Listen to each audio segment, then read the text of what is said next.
Welcome in, Big Blue Nation, to another episode of the Cats Talk podcast. I'm your host, Cameron Johnston, joined by my co-host today, Tyler Britton.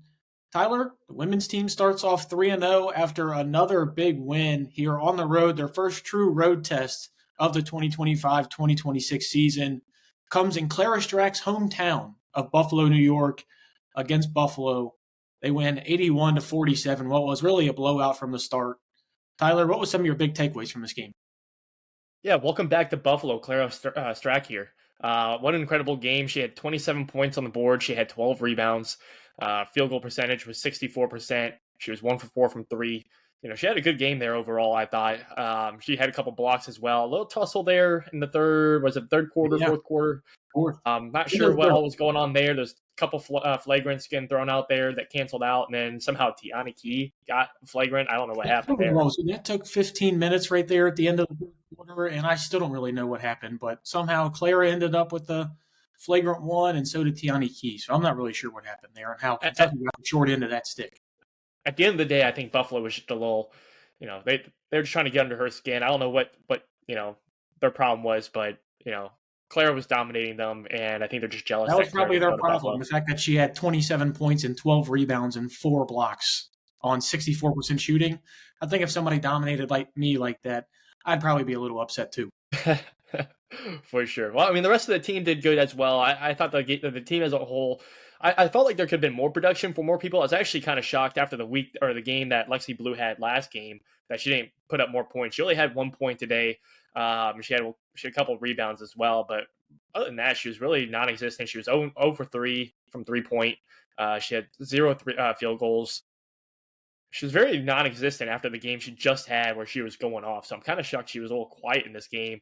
Hopefully, that's an anomaly and she can step back up. I know she's coming off the bench too, so her time's limited, but she was quiet. And there was definitely some hope coming into this game that she was going to be, a playmaker out here. Maybe it just was a scheme fit this week. I don't know, but I was kind of shocked by that, and maybe a few other people too. It seemed like the bench was really quiet as a whole. Starting unit got some points on the board.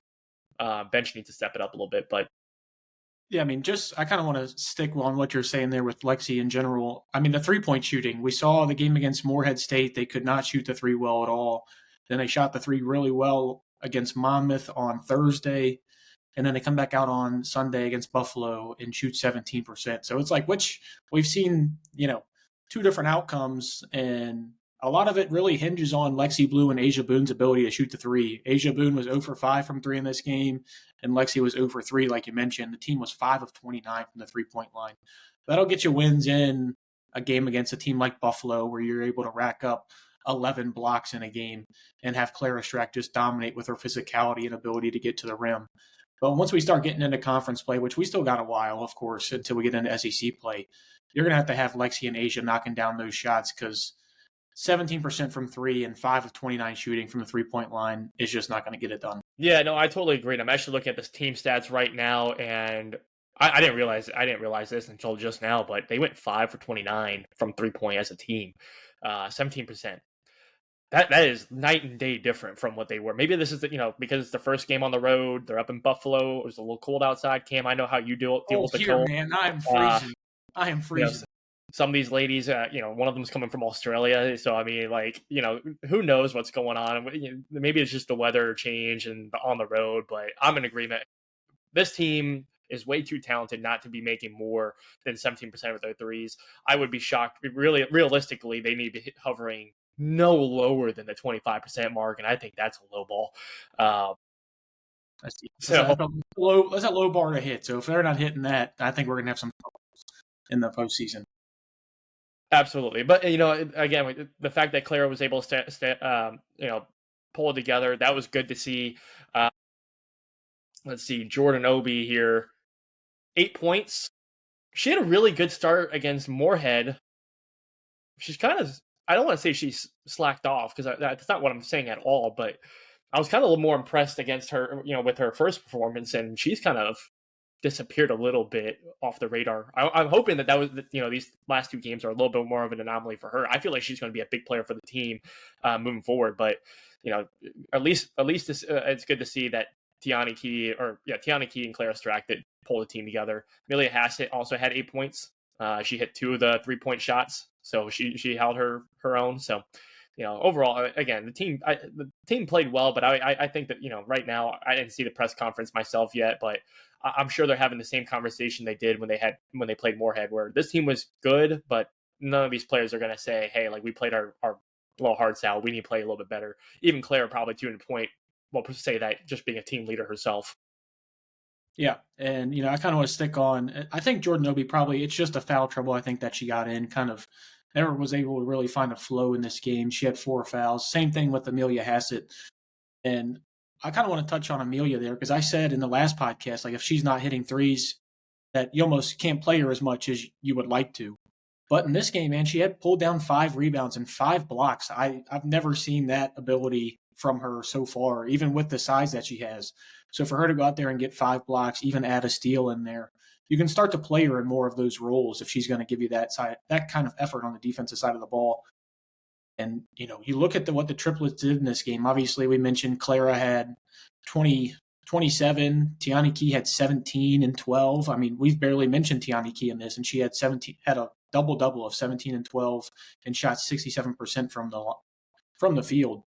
I mean, it was they played about as well as you could have, minus the 3-point shooting. And I think Amelia will start to turn that up here soon, especially how basketball works. Defense leads to offense. If she's able to get, I'm not saying 5 blocks a game. 5 blocks a game is ridiculous. But if she's able to add in a couple blocks, add in some, points on the defensive end of the ball, I think that'll really get her offense going. And, one last starter we haven't talked about, Tony Morgan, 5 points, 9 assists to 1 turnover. Didn't shoot well from the field, only shot 28% on 2 of 7 shooting, but 9 assists. I mean, we're looking for that floor general. We're looking for her to take Georgia Amore's spot and lead the team in that way. Hopefully she can get the shots falling, but 9 assists to 1 turnover. I mean, that ratio was great, especially when she added 2 steals as well. I think Tony Morgan's really starting to play well. Yeah, no, I'm in agreement there. I actually believe that. Not that I want every player on the court to be able to hit all threes and all their points. I want them to get points and load up the stat sheet. That's not what I'm saying at all. But to have a player, if they're not shooting the ball well, but they're able to get the assist and they know that they're not going to shoot the ball well, and they're able to be less selfish and get the ball out, and that's how you're going to win games. I think the principles are there for this team. You're going to see bigger, better teams, and you're going to hit. Clara might not have 27 points in the game. Tiani Key might not have 17 points in the game, and you might be struggling to get points for all the players. You might have someone come off the bench like Lexi, and she's able to hit a couple of shots. Asia Boone, these guys these ladies are going to hit some shots, and if you have that one person on the team who's just going to say, "Hey, like today's not my day," it could be Clara. If she's saying, "Hey, it's not my day," and she's able to get the ball out, that's going to be a successful team. Selfish play is going to be, at least in my view and how I've seen basketball games go for men's and women's, selfish ball is how you're going to lose those big games later down the road against the SEC opponents. Yeah, completely agree. And like I said, I really think just with this team, it's just about them finding that 3-point and that outside shooting. We've seen the difference in scoring from game 1 to game 2 and now from game 2 to game 3. I think if they really hone in on that outside shooting, this team can be a big threat because we've mentioned time and time again the size and length Tiani, Clara, and Amelia give you. So if those guards, Jordan Obi, Tony Morgan, and especially the 2 off the bench, Lexi Blue and Asia Boone, if they can give you that 3-point ability to knock down shots, give you that instant offense off the bench while some of these bigs are getting rest, I think this team can go far. But we've seen 3 games. 2 of them they've shot very poorly, and 1 they shot very well. And it's really come down to those 2, Lexi and Asia. So hopefully, getting back in Memorial Coliseum on Wednesday, hopefully that'll get them back. Yeah, they got some time before they play some real competition here. I mean, they got some opponents coming up. They play home for South Carolina. They play at Marshall. They play home for Purdue. And then on November 22nd, I would say probably our first real true test, we're playing Louisville at Louisville. So that's not the real South Carolina. That's like South Carolina upstate or something like that. Yeah, that was the real South sorry. Carolina. That'd be a big game. Yeah, I probably should have prefaced that. My bad. Yeah, there's a difference in ticket price there. One's $14, the other one's probably $100. So I will say, I'm just looking at the schedule, probably something worth noting. They do have a few games to kind of get the consistency there. And to your point, I mean, they played Moorhead. They would all say that was a game that they all needed to improve on. And they did. Monmouth was an example of that. They took a little bit of a dip against Buffalo. transparently, I don't know how big of the competition Buffalo is. I don't follow them too much, but I'd imagine that's not anything that's going to be compared to what's coming down in late November when they play at Louisville and then they come back home and play number 10 Maryland. And Cam, I know you like your Maryland schools, Love me. but those seem like those are going to be the tough competition. And then at Miami, so you kind of go back and forth here very soon against better competition coming down the road. And then January 1, you're playing LSU. So as long as they can get the consistency down, I think they'll be all right. But I think this is going to be an opportunity. These next few games: South Carolina, Upstate, at Marshall, Purdue. They got to get the formula right because you're going to start playing some good competition. The last thing we need to do is lose against Louisville at Louisville on November 22nd. Yeah, and I think they've got the baseline of this formula right. I mean, outside of that Morehead State game, this defense has been terrific. 46 points against Monmouth, 47 against Buffalo. I mean, that's outstanding over 4 quarters of basketball. And a lot of those, like at the end of the Monmouth game, at the end of the Buffalo game, starters weren't really playing too much. You were getting a lot of bench guys in there. So to only allow, 46.5 points per game over the past 2, it's really good to see that change. But like I said, sound like I'm beating the dead horse here, but 75 points in the Morehead State game, only 81 in the Buffalo.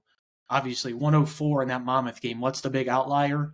It's that 3-point shooting and the outside shooting. So hopefully, once we get against South Carolina Upstate, they'll be able to turn that on and really start to get going. As you mentioned it, the strength starts to get up in the schedule. You get Purdue and then Louisville, and then you start to get close into conference play, and you start playing bigger teams, like you mentioned. Louisville's ranked, Maryland's ranked, play Miami. You start playing good teams after these like next 2. So you really want to get this going and get off to the hot start like they have been. And I think a lot of that just comes down to the outside shooting because I think this team is good defensively with the length that they have. And I feel like the team camaraderie is actually very good for only a lot of these guys like Tony Morgan and Jordan Obi, who didn't play for this team last year, just stepping in. I'm looking forward to seeing what this team could do because I think they have potential to make a deep run in the tournament if they can get that outside shot to fall. Yeah, I'm going to agree, Matt. I think this team will find its rhythm. It looks like they're getting closer every single game that they do play. They're learning a lot from each other. There's a lot of shakeup in this unit, and I think that's to be expected at the beginning of a year. And you only have 5 players. It's a little different from a football team. So you lose one person, you switch one person, you lose 20% of your offense, and defense for that matter. I think they'll get their organization together, their chemistry together, and I do expect big things coming down the road here. Yeah, I do too. And of course, we've already mentioned that they play South Carolina Upstate, which I don't really know what that means. But guess what? They're going to play South Carolina Upstate at Historic Memorial Coliseum. At Historic Memorial Coliseum on Wednesday. Tyler and I think we will be there in attendance. I'm pretty sure we will be there. We will see. We are still waiting for the approved credentials, but I think we will get them, and we'll be down there on site. Hopefully this team can shoot the ball a little bit better, but that is it for Tyler and Cameron of the Cats Talk Podcast. Until Wednesday for the women's edition of the Cats Talk Podcast, go Big Blue. Go Big Blue.